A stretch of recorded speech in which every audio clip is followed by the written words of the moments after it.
Hello everyone.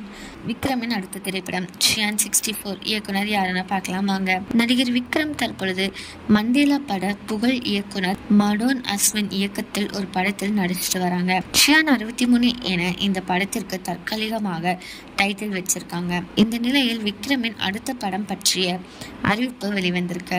Wales நிறுவனம் தான் இந்த படத்தை தயாரிக்க இருக்காங்களாம். 96 பட புகழ் இயக்குனர் பிரேம்குமார் இயக்கத்தில் தான் விக்ரம் அடுத்து நடிக்க இருக்காங்களாம். ஷியான் 64 என்ற இந்த படத்தை பற்றிய அதிகாரப்பூர்வ அறிவிப்பை வேல்ஸ் நிறுவனம் தற்பொழுது வெளியிட்டிருக்காங்க.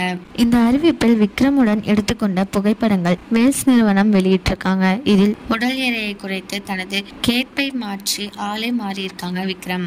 இதே மாதிரி லேட்டஸ்ட் சினிமா நியூஸ் அப்டேட் தெரிஞ்சுக்கணும்னா இந்த சேனலை சப்ஸ்கிரைப் பண்ணிக்கோங்க.